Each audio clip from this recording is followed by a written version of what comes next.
일상을 살다 보면 정말 화가 나서 미칠 것 같을 때가 있지 않나요? 어디에다가 분노를 표출할 수도 없고, 그렇다고 마음껏 욕을 할 수도 없고, 아는 주변 사람에게 이야기해봤자 결국 뒷담화나 누군가를 비난하는 것으로 끝날 때가 많습니다. 화가 나면 결국 남의 탓을 하면서 감정만 상할 뿐이죠.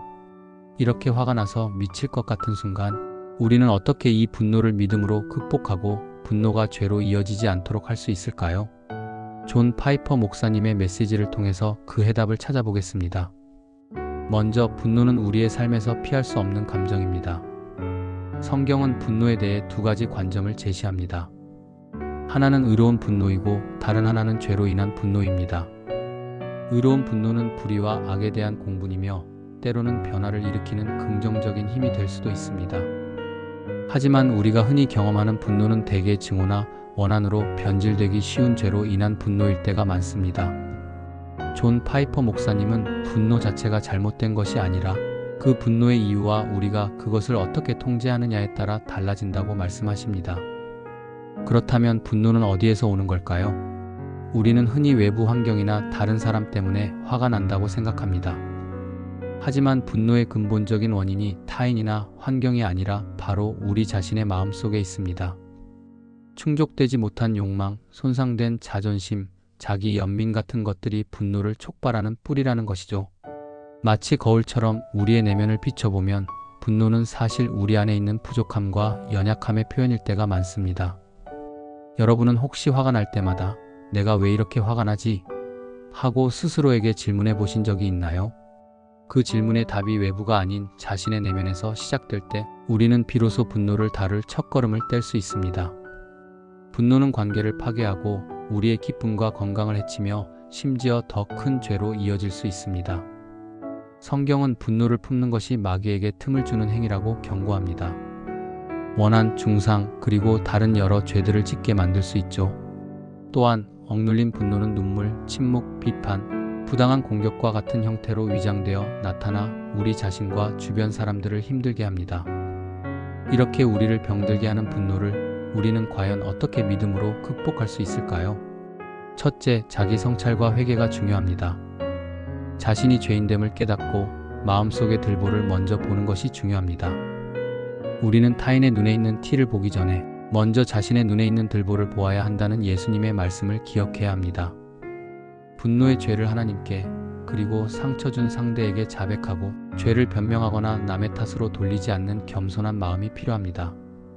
자신의 분노를 정직하게 인정하고 하나님 앞에 나아갈 때 비로소 치유의 과정이 시작될 수 있습니다. 둘째, 사랑을 실천하고 하나님을 의지하는 것입니다. 분노 대신 사랑을 실천하고 교만과 자기 연민을 버려야 합니다. 고린도전서 13장에 나오는 사랑의 특징들을 기억해 보세요. 사랑은 오래 참고 친절하며 시기하지 않고 자랑하지 않으며 교만하지 않고 무례하지 않으며 자기의 유익을 구하지 않고 성내지 않으며 악한 것을 생각하지 않습니다. 이처럼 사랑은 분노의 독성을 해독하는 가장 강력한 해독제입니다. 또한 우리는 하나님의 긍휼을 구하고 그분의 공의를 믿으며 복수를 하나님께 맡겨야 합니다. 우리가 갚으려 하는 대신 하나님께서 모든 것을 합력하여 선을 이루실 것을 신뢰해야 합니다.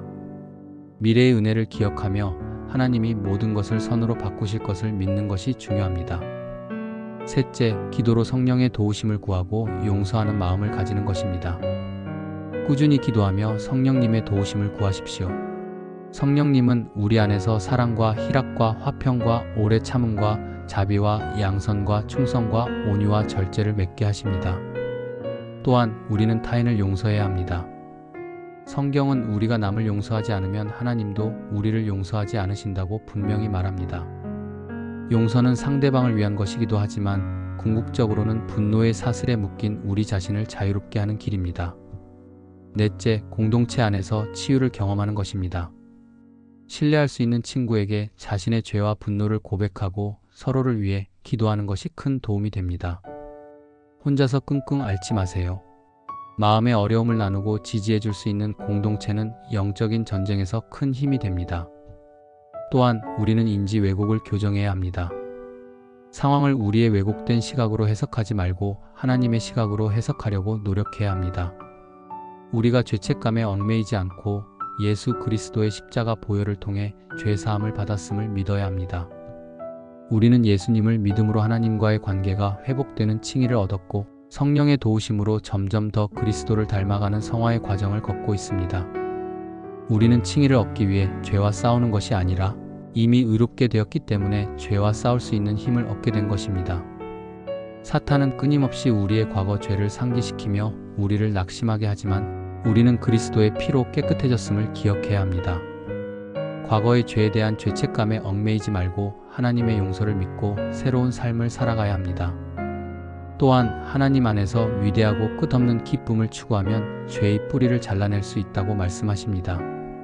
죄는 우리에게 쾌락을 약속하지만 하나님은 우리에게 더 큰 기쁨을 주십니다. 이 기쁨을 경험할 때 우리는 죄의 유혹에서 벗어날 수 있습니다.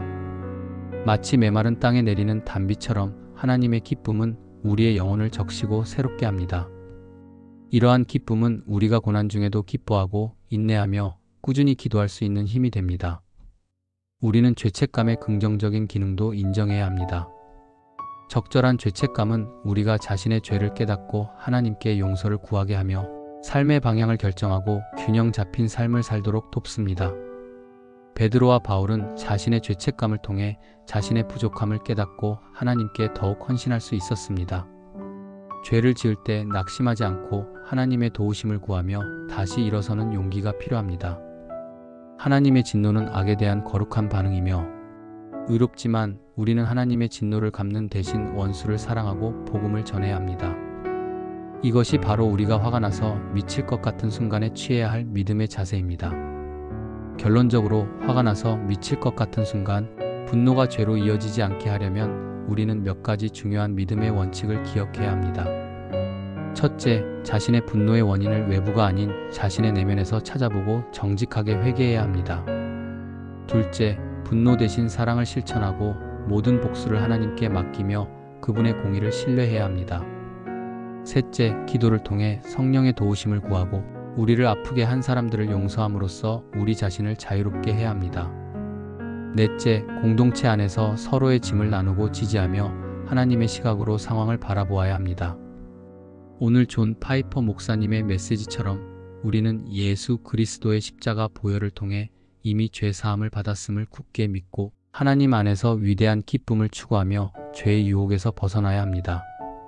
이 길은 결코 쉽지 않지만 성령의 도우심과 공동체의 지지 속에서 우리는 이 감정의 전쟁에서 승리할 수 있습니다. 작은 믿음이라도 포기하지 않고 하나님을 의지할 때 우리의 분노는 결국 사랑과 용서 그리고 새로운 시작의 기회가 될 것입니다. 이 짧은 영상이 여러분의 삶의 분노를 다스리고 믿음으로 승리하는 데 작은 빛이 될 수 있기를 진심으로 축원합니다. 믿음 토크 오늘은 여기까지입니다. 평안하고 편안한 하루 되시길 소망합니다.